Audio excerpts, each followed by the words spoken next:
যদি না জানি আমি সূরা ভালো করে পড়তে পারবো না, কোরআন কারীম ভালো করে পড়তে পারবো না। আর যদি আমি কোরআন ভালো করে পড়তে না পারি, মনে হাত দিয়ে বলুন নামাজ ভালো করে হবে? নামাজ ভালো করে হবে? যদি আমি কোরআন ভালো করে না পড়া জানি, আমার নামাজ শুদ্ধই হবে না। কারণ নামাজের ভিতরে বাইরে কটা ফরজ আছে? আমরা সবাই জানি 13টা ফরজ। কটা ফরজ? নামাজের ভিতরে এবং বাইরে মিলিয়ে 13টা ফরজ। আর ওই 13টা ফরজের মধ্যে, ভিতরের ফরজের মধ্যে আছে কিরাত পড়া। কি পড়া বলে? কিরাত পড়া।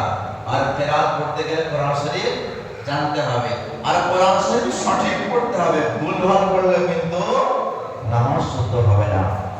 তাহলে বোঝা গেল আলোচ্য বিষয় হলো, তাহলে এই যে মাসের গণনা, এই আয়াত থেকে বুঝতে পারলাম যে মাসের গণনা 12টা। উত্তর আছে। কোথায় আছে? এই আয়াতের মধ্যেই আছে। আল্লাহ পাক বলেন মিনহা আরবাতুন হুরুম। এই 12টা মাসের মধ্যে 4টে মাস এমন আছে যে 4টে মাস হলো বরকতপূর্ণ মাস। কি মাস বলেন? বরকতপূর্ণ মাস, দামি মাস। বুখারী শরীফের মধ্যে বর্ণনা আছে, এই আয়াতের ব্যাখ্যায় বর্ণনা রয়েছে 4টে মাস বলতে কোন মাস? সেটা হলো জিলকাদা, জিলহিজ্জা, জিলকাদা, জিলহিজ্জা এবং মুহররম। তাহলে মুহররম এসে গেল। আর একটা হচ্ছে রজব মাস। তাহলে জিলকাদা, জিলহিজ্জা, মুহররম আর রজব, এই 4টে মাস হলো বরকতপূর্ণ মাস। আরবের লোকেরা এবং পূর্বেকার জামানার লোকেরা এই 4টে মাসকে বড় গুরুত্ব দিত। তাহলে বোঝা গেল এই যে মুহররমে আমরা বসে আছি, এই 4টে মাসের মধ্যে মুহররম আছে। আছে কি না? বোঝা গেল। এবারে মুহররম হলো আরবের শুরু মাস। মুহররমের গুরুত্ব কি, মুহররমের ফজিলত কি, আমাকে এবারে হাদিসের দিকে যেতে হবে। চলুন হাদিসের দিকে যাই। তিরমিজি শরীফের হাদিস। একজন সাহাবী বিশ্ব নবী সাল্লাল্লাহু আলাইহি সাল্লামকে জিজ্ঞাসা করেছেন, ইয়া রাসূলুল্লাহ, নবী গো, আমরা রমজানের রোজা রাখি, গুরুত্ব সহকারে রাখি, কিন্তু রমজান যখন চলে যায়, রমজানের পরে কোন মাসের রোজা গুরুত্বপূর্ণ আছে নবী গো, আপনি একটু বলে দেন। আল্লাহর নবী সাল্লাল্লাহু আলাইহি ওয়াসাল্লাম বলেন, হে আমার সাহাবাগণ, হে আমার বন্ধুগণ, রমজানের পরে সবথেকে গুরুত্বপূর্ণ রোজা হলো, সেটা হলো মুহররমের রোজা। বলে সুবহানাল্লাহ। কিসের রোজা বলেন? কিসের রোজা? মুহররমের রোজা। এই হাদিসে কিন্তু এটা উল্লেখ নাই যে মুহররমের কোন তারিখে রোজা, শুধু জাস্ট মুহররমের রোজা, এতটুকুই আছে। তারপরে আল্লাহর নবী সাল্লাল্লাহু আলাইহি ওয়াসাল্লাম বলেন, মুহররম একটা এমন মাস যে মাসে আল্লাহ রাব্বুল আলামিন বহু জামানার পূর্বে আল্লাহ তাআলা বিশাল একটা গোত্র, বিশাল একটা কওম, বিশাল একটা দল, যারা গুনাহের মধ্যে লিপ্ত ছিল, নাফরমানির মধ্যে লিপ্ত ছিল, কিন্তু আল্লাহ রাব্বুল আলামিন তাদের গুনাহগুলো, তাদের অপরাধগুলো, তাদের অন্যায়গুলো এই মুহররমের ওসিলা করে সমস্ত কিছু গুনাহ খাতাগুলো মাফ করে দিলেন। সুবহানাল্লাহ। তাহলে মুহররম মাস হলো ক্ষমা পাওয়ার মাস। কিসের মাস বলেন? ক্ষমা পাওয়ার। তো বন্ধুরা সামনে এসো, দূর থেকে হয় না, সামনে এসো, সামনে এসো।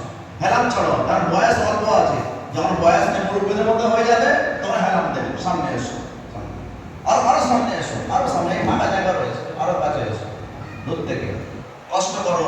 ইমাম হোসেন অনেক কষ্ট করেছে, আমরা তো এসি রুমে আর পাখার পাশে আর মারবেলে বসে আছি, ঠিক না বেঠিক? হ্যাঁ, ইমাম হোসেন কি কষ্ট করেছে এখন আলোচনা করবো। তার জন্য শুনতে হলে শোনার মানুষকে বলবো সামনে এসো, সামনে এসো। রেড কালার টুপি, ব্ল্যাক জামা, সামনে এসো।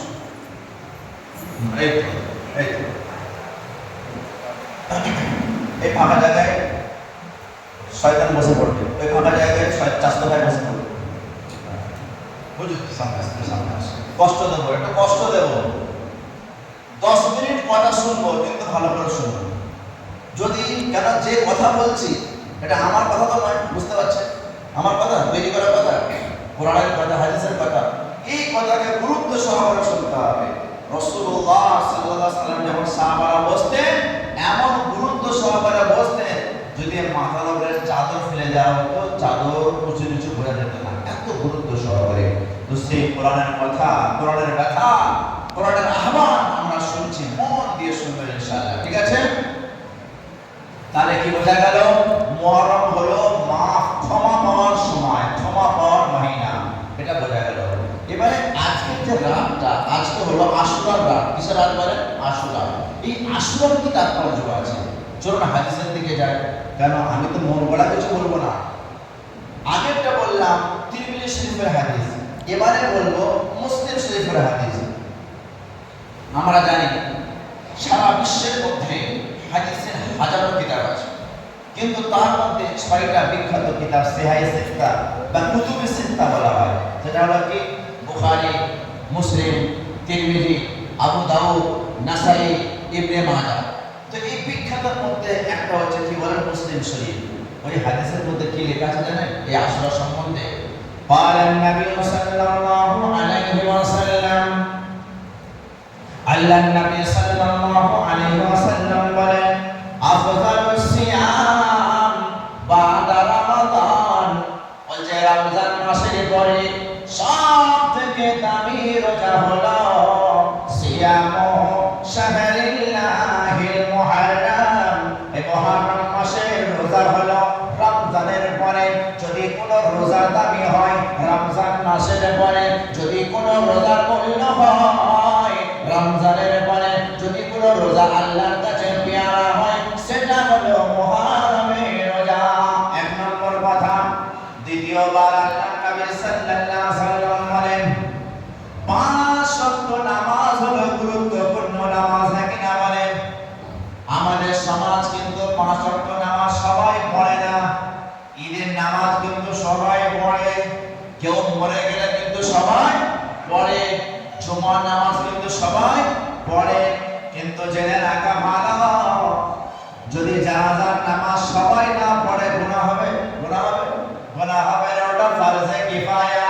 কিন্তু 5 ওয়াক্ত নামাজ যদি আমি না পড়ি, যদি আপনি না পড়েন, যদি আপনি কুরবানি দেন না কেন, দান খয়রাত করেন না কেন, যাকাত দেন না কেন, লম্বা লম্বা বহু আমল করেন না কেন, যদি আপনার জীবনে নামাজ না থাকে, যদি আপনার নিবাসে আপনার জীবনে যদি আল্লাহর হুকুম না থাকে, আমার রাসূল সাল্লাল্লাহু আলাইহি ওয়াসাল্লাম বলেছে যে নামাজ পড়লো না তার কোনো হিসাব আর দেওয়া হবে না। আর নবী সাল্লাল্লাহু আলাইহি ওয়াসাল্লাম আউয়ালু মা ইউহাসাবু বিহি আল কিয়ামাহ, কাল কিয়ামতের ময়দানে যে প্রথম হিসাব নেওয়া হবে, আউয়ালু মা ইউহাসাবু বিহি ইয়াউমাল কিয়ামাত আস-সালাত, নামাজ সম্পর্কে। কি সম্পর্কে হিসাব হবে? নামাজ। আগে নামাজ দাও। বলে আল্লাহ আমি অনেক কুরবানি দিয়েছি বড় মতো, ওটা সাইডে রাখো, কোথায় রাখো? ওটা আগে নামাজটা পেশ করো। আয় আল্লাহ আমি অনেক দান করেছি, বলো খুব ভালো করেছো, আগে নামাজটা দেখাও, তারপরে দেখছি। তাহলে সর্বপ্রথম হিসাব কিসের হবে বলে? 5 ওয়াক্ত নামাজ। এই 5 ওয়াক্ত নামাজ যদি আমার ঠিক থাকে, আল্লাহ রাসূল বলেন সব আমল ঠিক থাকবে। যদি 5 ওয়াক্ত আমার ঠিক না হয়, সমস্ত আমলগুলো বেকার হয়ে যাবে। বিশ্বনবী সাল্লাল্লাহু আলাইহি ওয়াসাল্লাম মুহররম সম্বন্ধে বলেন, রমজানের পরে দামি রোজা হলো আশুরার রোজা, মানে আগামী কালকের রোজা। আর 5 ওয়াক্ত নামাজের পরে দামি নামাজ হলো সালাতুল লাইল বা কিয়ামুল লাইল,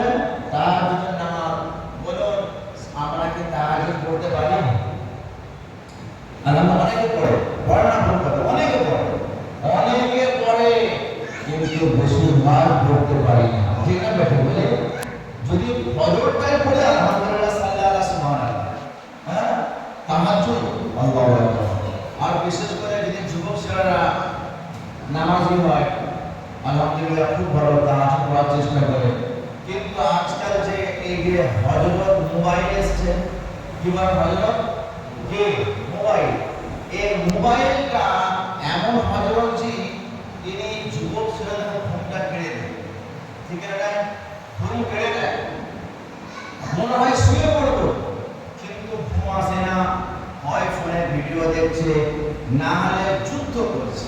কি করছে? কিসের যুদ্ধ? ফ্রি ফায়ারের যুদ্ধ, পাবজি যুদ্ধ, বিশাল সেনাবাহিনী তো সব।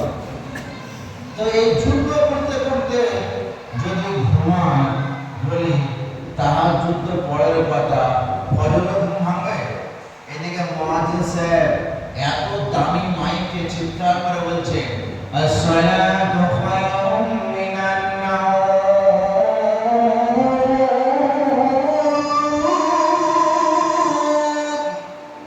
সে আরবি ভাষায়, বিশ্ব নবীর ভাষা, প্রতিটা মুমিনের কানে কানে পৌঁছে দিল।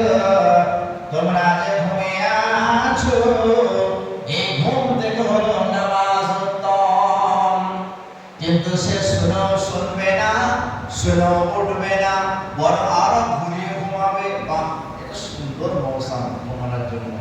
আর শয়তান মহাশয় পা টিপবে, কোমর টিপবে, আরো একটা ঘুমাও, আরো একটা ঘুমাও। শয়তান কি বলবে? আরে স্বাস্থ্য তো আল্লাহ দেওয়া নিয়ামত, যদি এখন উঠে পড়ো তোমার স্বাস্থ্য তো ভেঙে যাবে, একটু ঘুমিয়ে পড়ো, নামাজটা কাজা পড়বে। কথা বুঝাচ্ছে? ওই জন্য ইন্টারনেট থেকে, মোবাইল থেকে আমাদেরকে দূরে থাকতে হবে, নাহলে এই আমাদের আমল নষ্ট করবে, জীবন নষ্ট করবে, ক্রিয়ার নষ্ট করবে, পড়া নষ্ট করবে, কাজ নষ্ট করবে। ঠিক না বেঠিক বলেন? আমরা বলেন ঠিক না বেঠিক? আজকাল সমাজে যদি সব থেকে বেশি ক্ষতি হয়ে থাকে ছেলে মেয়ে, বাচ্চা মেয়ে এবং বড় সকলের দিক দিয়ে মোবাইল করেছে, ঠিক না বেঠিক? মোবাইল সর্বনাশ করে দিয়েছে। এই জন্য মোবাইলকে সাবধান ব্যবহার করতে হবে। যত কম মোবাইল ব্যবহার করবেন তত বেঁচে যাবেন। এই জামানা যদি কেউ আল্লাহর ওলি হতে পারে, তাহলে আপনি সাক্ষী দিতে পারবেন ওই ব্যক্তি যে ওই দামি মোবাইল ব্যবহার করে। কথা বুঝাচ্ছে?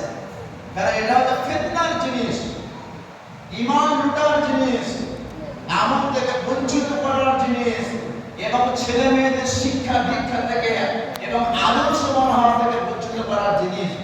আজকাল ছেলে মেয়েরা যে বাপ মাকে ইতুকারি করছে না, অনেক বাপ মার সঙ্গে বদতমিজি ব্যবহার করছে, বাপ মার সঙ্গে যা ইচ্ছা তাই ব্যবহার করছে, একটাই কারণ হচ্ছে মোবাইল। এই মোবাইল সম্মান কেড়ে নিয়েছে বড়দের, বাপ মায়ের, মুরব্বীদের। আর সম্মান সমাজে উঠে গেছে, ঠিক না বেঠিক বলে? হ্যাঁ, কিসের কারণে? এই মোবাইলের কারণে। এই জন্য আমার সমাজ বন্ধুরা এবং গার্জেন মহাশয়গণ, আপনাদেরকে খেয়াল রাখতে হবে, যতটা পারে মোবাইল থেকে দূরে থাকতে। আজকাল আগেকার ছেলে মেয়েরা যখন খেত না, তার মায়েরা কালিমা পড়ে দুধ খাওয়াতো, সারালাস খাওয়াতো, লা ইলাহা ইল্লাল্লাহ, লা ইলাহা ইল্লাল্লাহ, লা ইলাহা ইল্লাল্লাহ, লা ইলাহা ইল্লাল্লাহ, মুহাম্মাদুর রাসূলুল্লাহ সাল্লাল্লাহু আলাইহি ওয়াসাল্লাম। কিন্তু আজকাল মায়েরা বিরক্ত হয়ে যায়, কালেমা পড়ায় না, কোরআন পড়া জানলো, কোরআন কিন্তু পড়ে না। যখন বাচ্চা খেতে চায় না, মোবাইল চালিয়ে দিল, নাকি না বলুন? মোবাইল চালিয়ে দিল। এবারে যারা ডক্টর, আপনি জিজ্ঞাসা করবেন, যদি আমার কথা যদি অ্যাকসেপ্ট না হয়, ডক্টরকে জিজ্ঞাসা করবেন, বাচ্চা হোক, বড় হোক, যুবক হোক, যুবতী হোক, যখন খাবার সময় যখন মোবাইল চালিয়ে দেবে, মাইন্ডটা চলে যাবে কোন দিকে বলে? মাইন্ড কোন দিকে যাচ্ছে? খাবার দিকে না মোবাইলের দিকে? মোবাইল দিকে যাচ্ছে।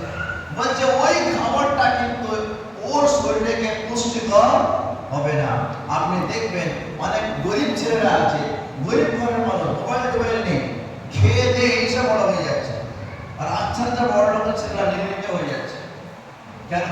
কারণ হচ্ছে মোবাইলের নেশা হয়ে গেছে, খাচ্ছে দামি খাবার, কিন্তু খাবারের ধ্যান নেই। খাবারে কি নেই বলুন? ধ্যান নেই। আপনি বড় পুরুষ মানুষ, জোয়ান মানুষ, যখন খাবারের দিকে ধ্যান দিয়ে খাবেন, দেখবেন ওই খাবারটা আপনার শরীরে কি হবে? পুষ্টিকর হবে। তাকতবার হবে। আর নাহলে মাইন্ড যখন মোবাইলের দিকে চলে যাবে, আপনার খাবার কিন্তু শরীরে কিন্তু ওটা ফায়দামান হবে না। আজকের সমস্যা হলো এটা, ওই বাচ্চাকে চালিয়ে দিল ঠাকুমার ঝুলে, গোপাল ভাঁড় যেগুলা বেটি, এটা ওটা চালিয়ে দিল, আর মাইন্ড চলে গেল ওই দিকে। এবারে বাচ্চা নেশা খারাপ কে করেছে? বাচ্চা করেছে না বাচ্চা বাপ মা করেছে? বলে কে করেছে? বাপ মা করে দিয়েছে।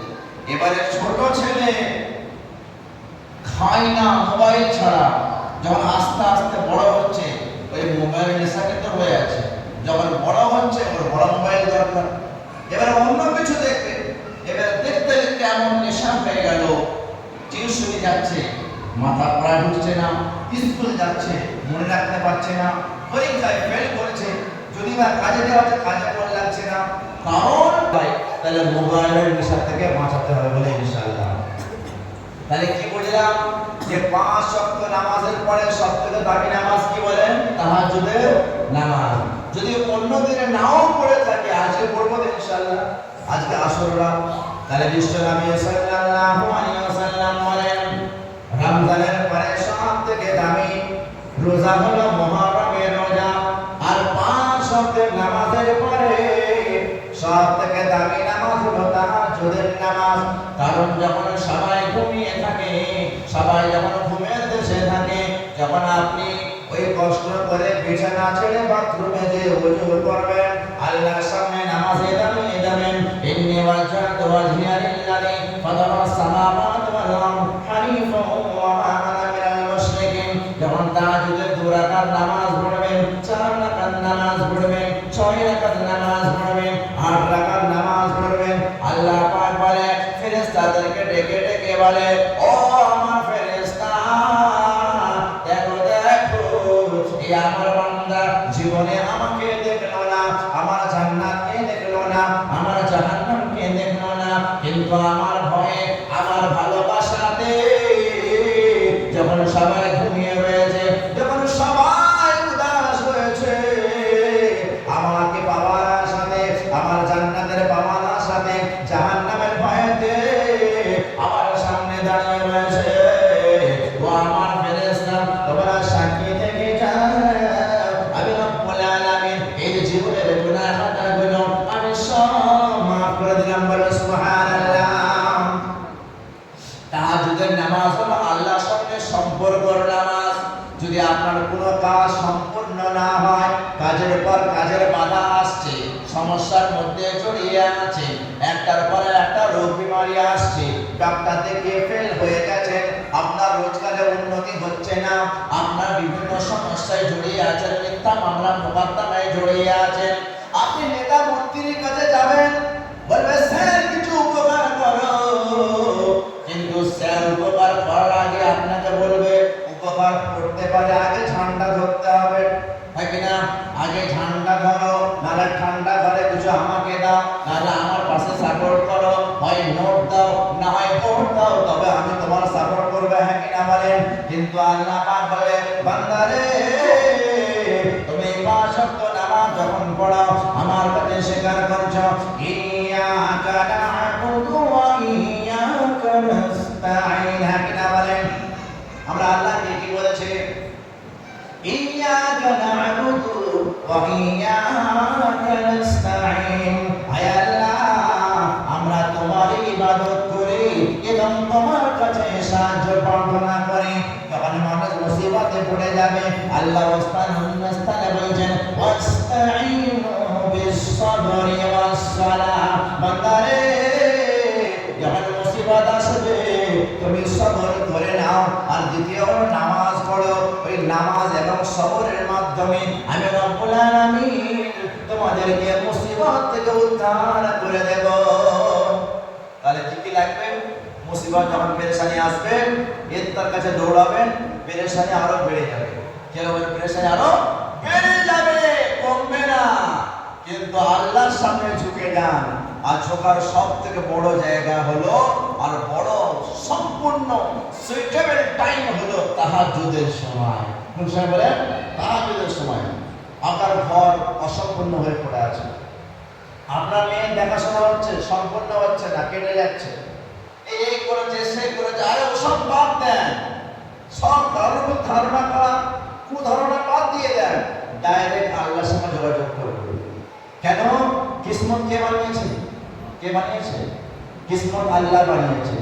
সমস্যা কে দূর করবে? দুনিয়াতে এসে কি খাবো, মায়ের স্তনে গরম গরম দুধের ব্যবস্থা কে করেছে? আল্লাহ ব্যবস্থা করেছে। দাঁত ছিল না, দাঁত কে দিয়েছে? আল্লাহ দিয়েছে। কথা বলা যেত না, কথা বলা কে শিখিয়েছে? আল্লাহ শিখিয়েছে। চলতে পারতেন না, চলা কে শিখিয়েছে? আল্লাহ শিখিয়েছে। সমস্ত কিছু যে আল্লাহ আপনাকে তিল তিল করে দান করেছে, তাহলে এই দুনিয়ার সামান্য 2 টাকার সমস্যা মেটাতে পারেন না? অবশ্যই মেটাতে পারেন, কিন্তু আমার পন্থা কম হয়ে গেছে। কি হয়ে গেছে? আমি ভুল জায়গায় পৌঁছে গেছি। আমি যদি সঠিক রাস্তা ধরি, যে কথাটা আমি 5 ওয়াক্ত আল্লাহকে বলছি, ইয়াকা নাবুদু, বলি ইয়াকা নাবুদু ওয়া ইয়াকা নাস্তাইন, যদি সত্যিকারে এর মধ্যে আমল করেনি, আমি বলছি আপনার সমস্ত সমস্যার সমাধান হবেই হবে বলে ইনশাআল্লাহ। তাহলে বুঝতে পারলাম যে মুহররম হলো গুরুত্বপূর্ণ মাস এবং তাহাজ্জুদ হলো গুরুত্বপূর্ণ নামাজ। এবারে আশুরা রোজা রাখলে ফায়দা কি হবে? অন্য হাদিসে চলুন। রাসূলুল্লাহ সাল্লাল্লাহু আলাইহি ওয়াসাল্লাম বলেন, সিয়ামু ইয়াউমি আশুরা, আল্লাহর নবী সাল্লাল্লাহু আলাইহি ওয়াসাল্লাম বলেন, আশুরা রোজা, ইন্নী আহাতাসিবু আলা আল্লাহি আই মুকাফিরাস সানাতাল্লাতী মা ক্বাবলা, যারা আশুরা রোজা রাখবে, 10 মুহররম রোজা রাখবে, বিশ্বনবী সাল্লাল্লাহু আলাইহি ওয়াসাল্লাম বলেন, তাদের পূর্বে 1 বছরের গুনাহ খাতা আল্লাহ আপনার মাফ করে দেবেন। সুবহানাল্লাহ। কত বছরের গুনাহ মাফ করবেন? সাগীরা গুনাহ। কি গুনাহ? এটা জেনে রাখতে হবে। অনেকে ভাববে এবার সারা বছর উল্টোপাল্টা চলবো, হ্যাঁ, নামাজ পড়বো না, মিথ্যা বলবো, হারাম লেনদেন করবো, গোবন্ধন লোন নেব, সুদে পয়সা কাটাবো, সারা বছর এদিক ওদিক ফাঁকি টাকি মেরে আশুরা রেখে দেবো, আর 9 জিলহিজ্জা রেখে দেবো, আর আমার দিনে রেখে দেবো, শাবানে রেখে দেবো, সব কি হবে? সব কি হবে? মাফ হয়ে যাবে। ওই জন্য ব্যাখ্যা করে দিচ্ছি, ভালো করে জেনে রাখবেন যে এই যে হবে কোনগুলো হবে না, জেনে রাখতে হবে। কাবিরা গুনাহ কিন্তু মাফ, ধরুন কাবিরা গুনাহ কিন্তু মাফ হবে না। করতে গেলে আপনাকে তওবা করতে হবে, আর তওবা করার আগে গুনাহটা ছাড়তে হবে। আপনি কাবিরা গুনাহ করার অভ্যাস হয়ে গেছে, আপনি তওবা করছেন কিন্তু গুনাহটা ছাড়ছেন না, তাই তওবা কিসে হলো? তাহলে কাবিরা গুনাহ থেকে মুক্ত হতে হবে। আর দ্বিতীয় হলো, এই যে 1 বছরের গুনাহ খাতাগুলো মাফ হবে না, এটা শুধু আল্লাহর হক, বান্দার হক না। কার হক বলেন? কার হক? আল্লাহর হক, বান্দার হক না। আপনি মানুষের সঙ্গে খারাপ ব্যবহার করেছেন, কারোর দোকান মেরে নিয়েছেন, কারোর জায়গা জমি মেরে নিয়েছেন, আত্মসাৎ করে নিয়েছেন, কারোর টাকা মেরে নিয়েছেন, কারোর ব্যবসার জন্য 2 নম্বরি করে নিয়েছেন, এইগুলো কিন্তু মুহররমকার রোজা তো মাফ হবে না। কথা বোঝা যাচ্ছে? আপনার বান্দার হক আপনাকে বুঝে আদায় করতে হবে। বান্দার হক যদি আপনি মেরে থাকেন, আপনি রোজা, নামাজ, এমনকি যদি হজ করে চলে আসে, তাও কিন্তু আপনার মাফ হবে না। পরিষ্কার জেনে নেন, পরিষ্কার, এটা কোনো সন্দেহ নাই, এটা কোরআন কারিমের এলান।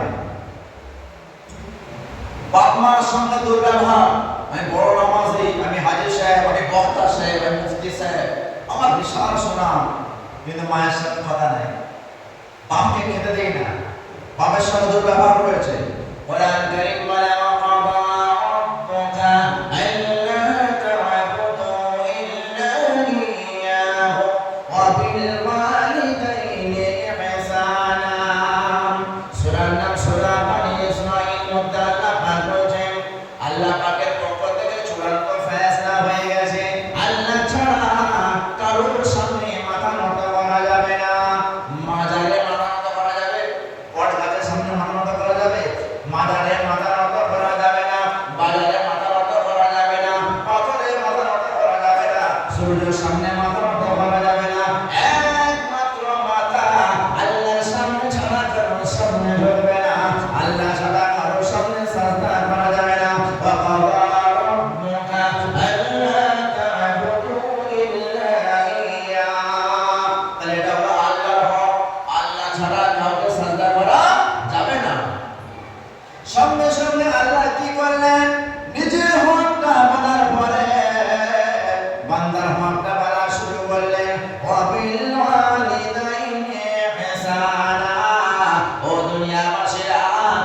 পিতা মাতার সঙ্গে ভালো ব্যবহার করো। কারণ হলো আল্লাহ নবী সাল্লাল্লাহু আলাইহি ওয়াসাল্লাম বলে আল জান্নাতু তাহতা আকদামিল উম্মাহাত, জান্নাত হলো মায়ের পায়ের তলায় রয়েছে। মায়ের সেবা করো, বাপের সঙ্গে ভালো ব্যবহার করো। যদি না করো কি হবে? আল্লাহ পাক বলেন ইম্মা ইয়াবলুগান্না ইনদাকাল কিবারা আহাদুহুমা আও কিলাহুমা ফালা তাকুল লাহুমা উফ। ও দুনিয়াবাসীরা, আমার ছাড়া কারোর সামনে সাজদা করবে না, আমার ছাড়া কারোর সামনে মাথা নত করবে না। তারপরে আদেশ হলো পিতা মাতার সঙ্গে ভালো ব্যবহার করো। যদি বাবা মা দুজনে বেঁচে থাকে, কিংবা শুধু বাপ বেঁচে আছে, কিংবা শুধু মা বেঁচে আছে, আল্লাহ বলছে তাদের কথাতে বিরক্ত হয়ে উফ পর্যন্ত শব্দ প্রয়োগ করো না। কি শব্দ বলেন? বাপ বলছে ছোট ছেলেকে, বাবা আমার প্রেসারের ওষুধটা এনে দেন না। বাপ ছোট ছেলে বলছে উফ, শুধু তুমি আমাকে দেখতে পাচ্ছ, বড়দাকে বলো না। এরা বড়দাকে বলো না ছেলেরা, তুমি শুধু আমাকে দেখতে পাচ্ছ, তুমি বড়দাকে বলতে বলছো না, মেজদাকে বলছো না। হায় হায় হায় হায়, ওই বাপ কত কষ্ট করে মানুষ করেছে। ছেলে কান খারাপ, অসুস্থ, ছেলে ঘুমায় না, বাপ মাও ঘুমায়, ঠিক না বেটি? ছেলে বসে আছে, বাপ মা সারাদিন বসে আছে, আর সেই ছেলে কি বলছে? তুমি বড়দাকে বলতে পারো না। আল্লাহ বলছে খবরদার, ওয়ালা তাকুল লাহুমা উফ, উফ পর্যন্ত বলবে না। ওয়ালা তানহারহুমা, বাপ মাকে উল্টো পাল্টা ঝাড় দেবে না, বড় ছোট কথা বলবে না, অপমানজনক কথা বলবে না। ওয়াকুল লাহুমা কওলান কারীমা, আল্লাহ পাক বলে ওই বাপ মার সঙ্গে তুমি সুন্দর ব্যবহার করো। তারপরে আল্লাহ পাক তোমার খাফিদিল্লাহুমা জানাহান সুন্নি মিনার রাহমা ওয়া কুল রাব্বি আরহুমা কামা রাব্বায়ানি সগীরা। আল্লাহ পাক বলে যখন বাপ মার সঙ্গে দাঁড়াবে, সামনে দাঁড়াবে, অনেকে বাপ মার সামনে ছাতি ফিরে দাঁড়িয়ে থাকে। হ্যাঁ, আরে ছাতি দেখাচ্ছ কার সামনে? ওই বাপ মার সামনে? বলছে না, ওই বাপ মার সামনে বিনয় হয়ে দাঁড়াও।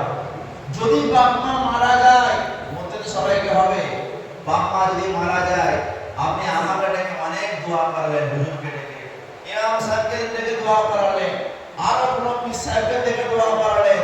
আরে যাকে ডেকে দোয়া করান না কেন, তার সন্তান যদি একবার ঝরঝর করে কেঁদে দেয় না, ওই এক ফোঁটা পানি হয়তো দোয়ায় কিছু বলতে পারবে না, আমার মতো 500 বক্তা থেকে দাবি হবে বলে সুবহানাল্লাহ। কথা বোঝা আসছে? কারণ হলো সন্তান জানে বাপের মায়া, সন্তান জানে মায়ের মায়া, আর বাপ জানে সন্তানের মায়া, আর বাপ জানে কন্যার মায়া। এই জন্য আমরা বলি দর্শক হয়ে লাভ নেই, ক্লিয়ার হতে হবে। কি হতে হবে? ক্লিয়ার হতে হবে। আমার আব্বা মারা গেছে, আমার মা মারা গেছে, আমি আমার আব্বা মার জন্য নিজে দোয়া করবো, আমি নিজে কবর জিয়ারত করবো, আমি যা জানি তাই করবো। আমি কোরআন পড়া জানি না, কেন জানি না? আমাকে শিখতে হবে। আমি কেন জানি না?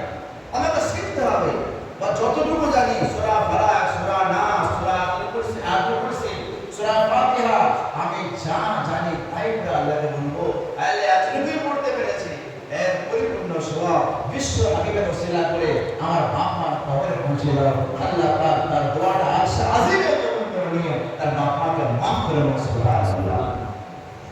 আমার সোনার ছাত্ররা, ইসলাম খুব সহজ, দিন খুব সহজ, আমরা কঠিন করে দিয়েছি, ঠিক না বেটি? দিন সহজ, ইসলাম সহজ, আমরা কঠিন করে নিয়েছি। আল্লাহ পাক সহজ করে দেখিয়েছেন, আমরা সেটা শক্ত করে দেখিয়ে নিয়েছি। তাহলে বোঝা গেল এই যে মুহররমের আশুরা রোজা রাখলে যে 1 বছরের গুনাহ খাতা মাফ করবে, আসল কথায় আসছি, কাবিরা গুনাহ কিন্তু মাফ হবে না তওবা ছাড়া। আর দ্বিতীয় হলো বান্দার হক কিন্তু মাফ হবে না যতক্ষণ না আপনি বান্দার হকটা আদায় করছেন। আশুরা সম্বন্ধে যতটুকু বললাম কোরআন হাদিস থেকে আরো কিছু ফজিলত আছে, আর একটা দুঃখের খবর আছে আশুরা। ফজিলতগুলো বলে শেষ করে দিই। আল্লাহর নবী সাল্লাল্লাহু আলাইহি ওয়াসাল্লাম যখন মক্কা ছেড়ে মদিনায় গেলেন, দেখছেন ইহুদিরা খাইবারবাসীরা এই আশুরার দিনে রোজা রাখছে। কি রাখছে বলেন? রোজা রাখছে। আমার নবী জিজ্ঞাসা করলেন, আচ্ছা ইহুদি, তোমরা আজকে রোজা কেন রাখছো? তখন ইহুদিরা বলে, ইয়া রাসূলুল্লাহ ওয়া ইয়া হাবিবাল্লাহ, বুজুর্গ, এই দিনেতে অর্থাৎ মুহররমের 10 তারিখে আশুরার দিনেতে ফিরআউন বড় লোক লস্কর নিয়ে আমাদের নবী হযরত মুসাকে তাড়া করেছিল। ইতিহাস সবাই জানি আমরা, তাই না? এই মুসা নবীকে তাড়া করেছিল। তাড়া করার পরে আল্লাহ রাব্বুল আলামিন হযরত মুসাকে বলেছিলেন, ও মুসা লা তাখাফ, ভয় করো না, আমি তোমার সঙ্গে রয়েছি।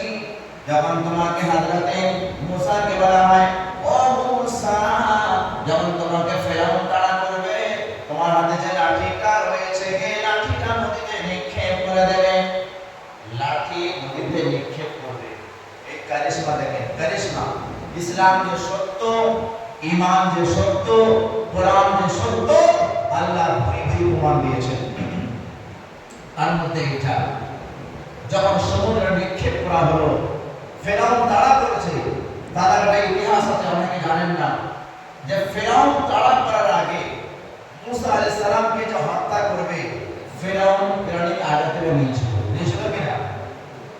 আজকাল অনেকে আমরা মুসলমানরা ভয় পাই যে আমাদেরকে বিভিন্ন ধরনের ভারতবর্ষের মধ্যে বঞ্চিত করার জন্য নানা ধরনের প্রচেষ্টা চলছে। চলছে কিনা?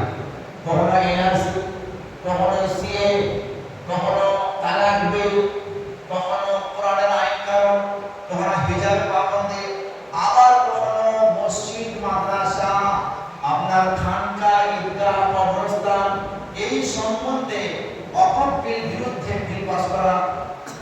বুঝতে পেরেছেন? একটার পরে একটা, একটার পরে একটা ইস্যু সামনে পেশ করা হচ্ছে।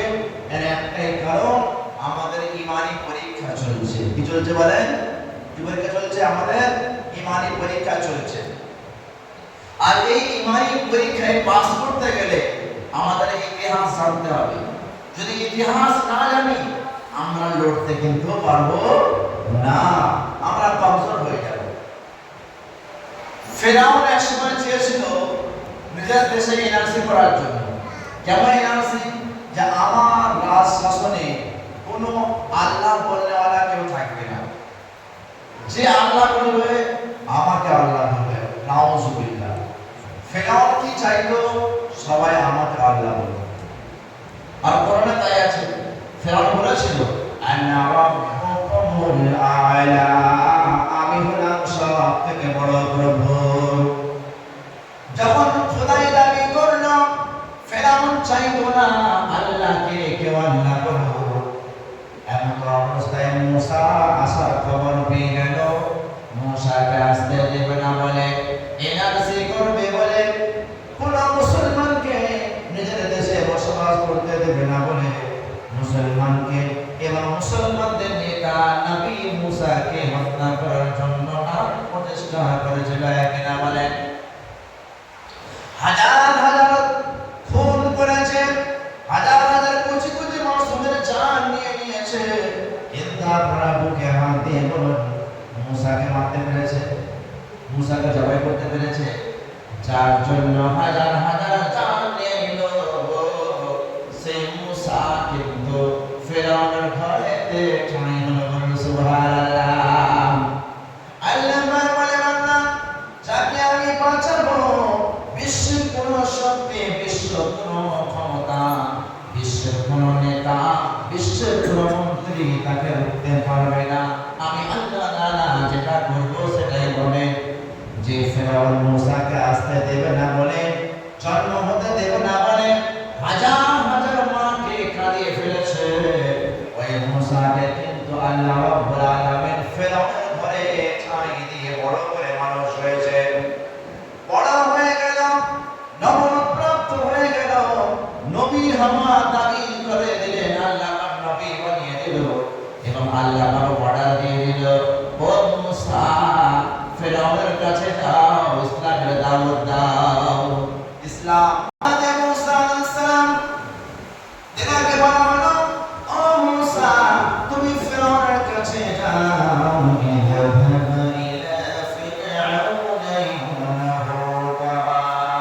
فقل إنك إلى تزكى ফেরাউনকে যে তুমি বোঝাও, ও ফেরাউন তুমি রব নয়, রব হলো আল্লাহ, তুমি খালিক নয়, খালিক হলো আল্লাহ।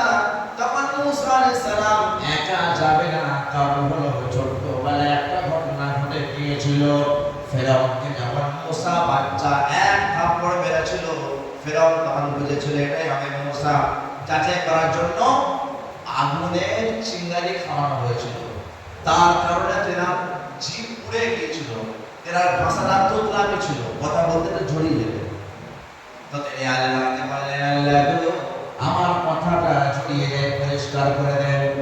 আল্লাহকে দোয়া শেখালেন, যদি ওই দোয়াটা যদি আজকালের কেউ যদি পড়ে নেয়, যে কথা ভালো বলতে পারে না, অর্ধেক কথা বলছে, অস্পষ্ট কথা বলছে না, বা পড়াশোনা মনে থাকছে না, খালি ভুলে যাচ্ছে, বুঝো তাবিজ দাও, আরে তাবিজ তো আল্লাহ দিয়ে দিয়েছে, ওষুধ তো আল্লাহ পাক দিয়ে দিয়েছে, আমরা ব্যবহার করছি না।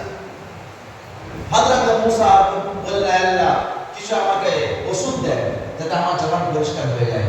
আল্লাহ পাক বললেন, রব্বি ইশরাহ লি সাদরি ওয়া ইয়াসসির লি আমরি ওয়া হালুল উকদাতাম মিন লিসানি ইয়াফকাহু কাওলি। দোয়াটা তুমি পড়ো। হযরত মুসা দোয়া পড়লেন, রব্বি ইশরাহ লি সাদরি, আয় আল্লাহ আমার অন্তরকে প্রশস্ত করে দেন, আমার অন্তরকে চকচক করে আয়নার মতো করে দেন। রব্বি ইশরাহ লি সাদরি ওয়া ইয়াসসির লি আমরি, আমার দাওয়াতের কাজটা, ইনভাইট করার কাজটা, তাবলীগের কাজটা তুমি আসান করে দাও। ওয়া হালুল উকদাতাম মিন লিসানি, আল্লাহ গো আমার যে মুখের জড়তা ভাব রয়েছে এটা তুমি কাটিয়ে দাও। ইয়াফকাহু কাওলি, যাতে করে আমার ভাষাটা ফেরাউন বুঝতে পেরে যায়। তারপরে বললেন, ও আল্লাহ আমি একা যাব না, আমার সঙ্গে একটা স্পিকার পাঠাতে হবে, যাকে ইংলিশে বলা হয় স্পিকার, আর আমাদের জামাতের লাইনে ভাষায় বলা হয় মুতাকাল্লিম। কি বলা হয়? মুতাকাল্লিম, কথা বলতে পারে। মুতাকাল্লিম রাখবেন, কারণ আমার কথা তো ছড়িয়ে যায়, যদি কথা বলতে বলতে যদি ছড়িয়ে যায় তাহলে ফেরাউন হয়তো রহস্য করবে, মন্ত্রী আমাকে ঠাট্টায় আর কি করবে। তখন হযরত মুসা বললেন, ওয়াজআলনি বাসীরাম মিন আহলি হারুন, আল্লাহ গো আমার মুসা, আমি মুসা, আমার ভাইয়ের নাম হলো হারুন, ওই হারুন ভালো কথা বলতে পারে, হারুন ভালো ভাষা জ্ঞান তার আছে, হারুন ভালো বক্তব্য রাখতে পারে। আল্লাহ গো ওই হারুনকে আমার সামনে তুমি পাঠিয়ে দাও।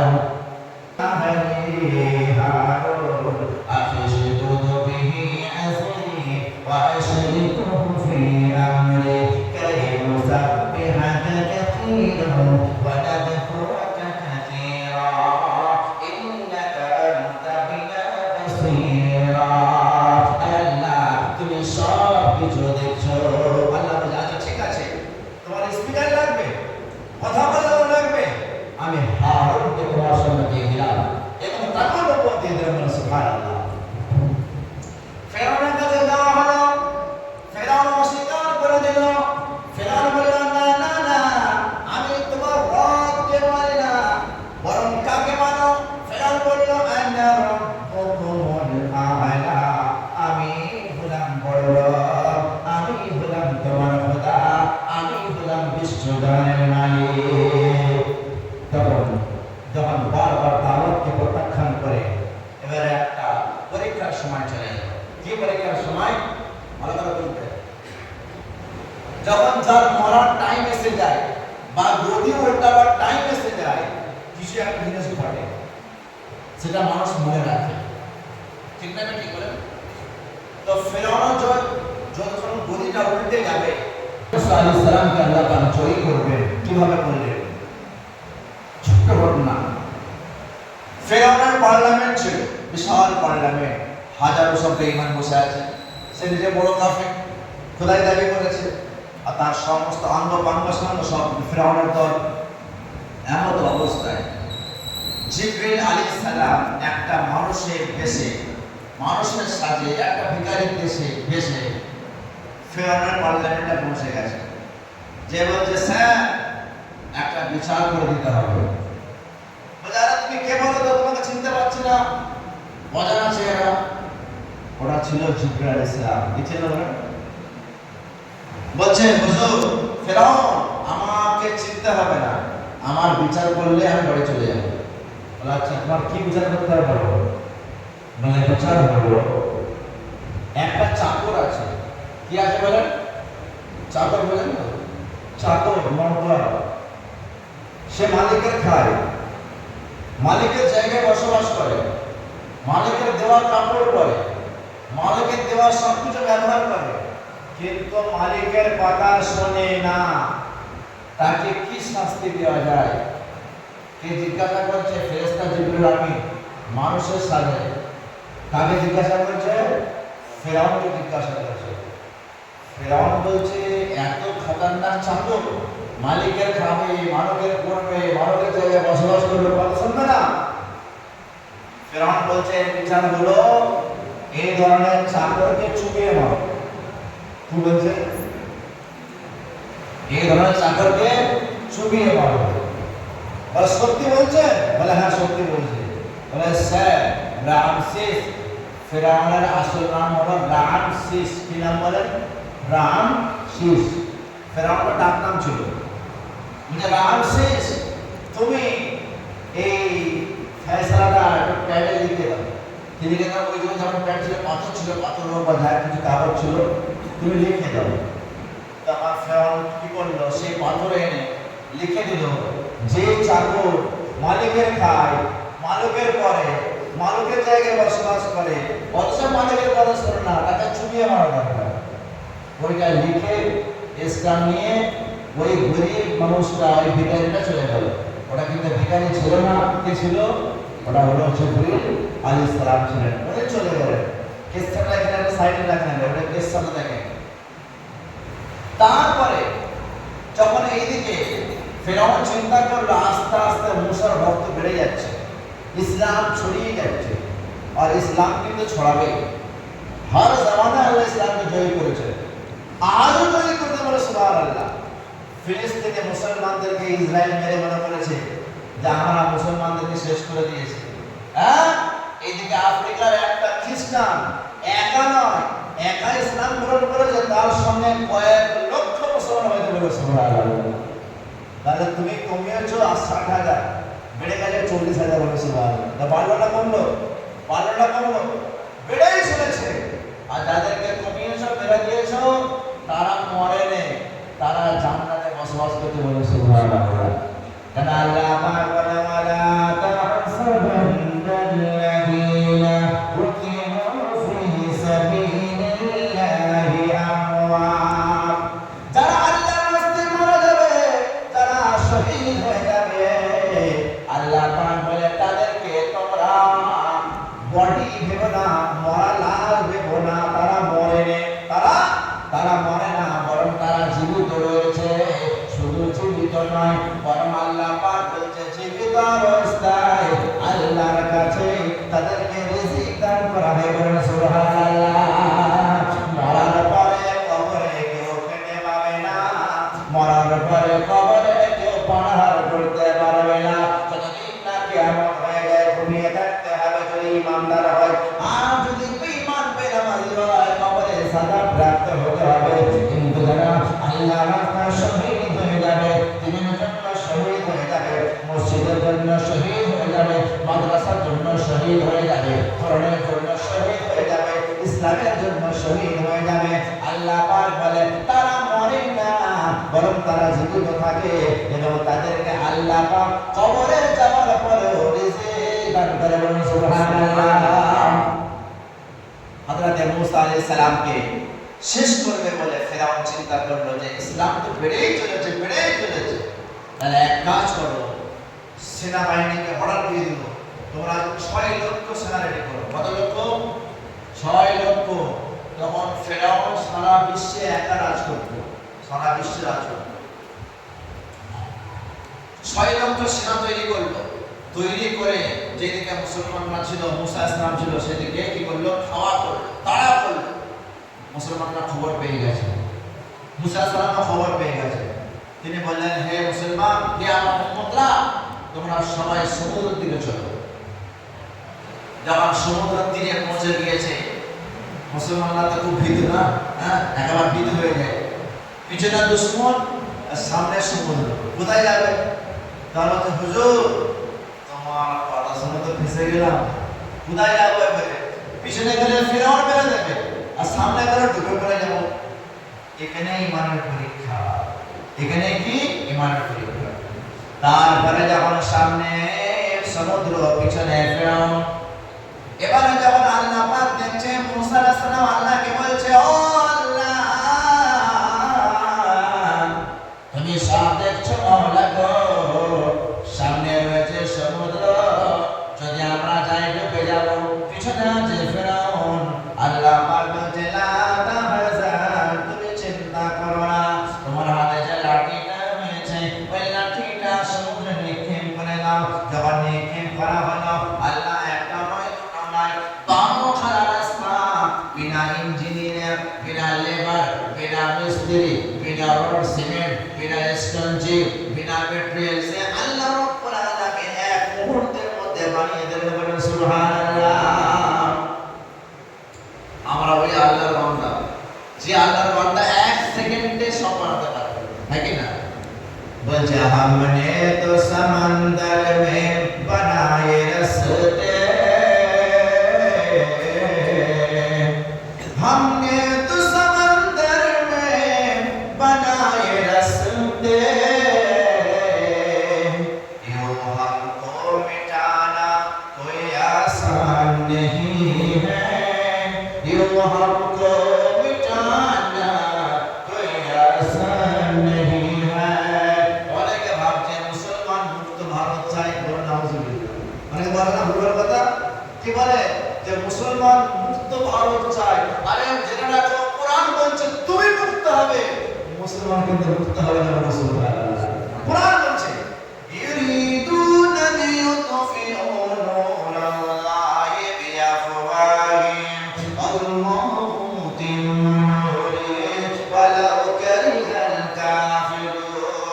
আল্লাহ পাক বলছে, তারা চাইছে, বেঈমানরা চাইছে, কি চাইছে? যে আল্লাহ পাকের দ্বীন ইসলামকে মিটিয়ে ফেলবে, মুসলমানদেরকে শেষ করে ফেলবে, কোরআনকে শেষ করে দেবে, ইসলাম শরীয়তকে শেষ করে দেবে। কিন্তু আল্লাহ পাক বলে, আল্লাহু মুতিম্মু নূরিহি, আল্লাহ রাব্বুল আলামিন তার নূরকে, তার জ্যোতিকে, ইসলামকে পরিপূর্ণ পৃথিবীর মধ্যে করবে। বলুন সুবহানাল্লাহ। আল্লাহ ওয়াদা, আমি পরিপূর্ণ ইসলামকে বিজয়ী করব সারা বিশ্বের মাঝে, সারা বিশ্বের মাঝে। এবারে বলবেন, এত মুসলমানদের মার খাচ্ছে কেন? কর্মের দোষে। কি দোষে বলে? কি দোষে বলে? কর্মের দোষে। এটাও কোরআনে আছে, যাহারাল ফাসাদু ফিল বাররি ওয়াল বাহরি বিমা কাসাবাত আইদিন নাস। চলে স্থলে যা কিছু পেরেশানি আসছে, প্রবলেম আসছে, মুসলমান মার খাচ্ছে, মবলিচিং হচ্ছে, বিভিন্ন সমস্যা হচ্ছে, বিমা কাসাবাত আইদিন নাস, মানুষের কর্মফলের জন্য।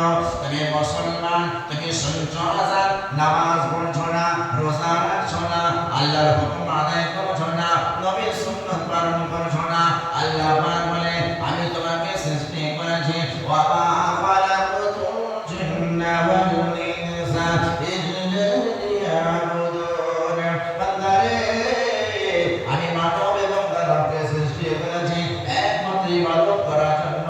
বান্দা, তুমি আমার ইবাদত করছো না, আমার আরাধনা করছো না, নিজের মন মতো জীবনে চলছো, অন্য জনের তরিকায় চলছো,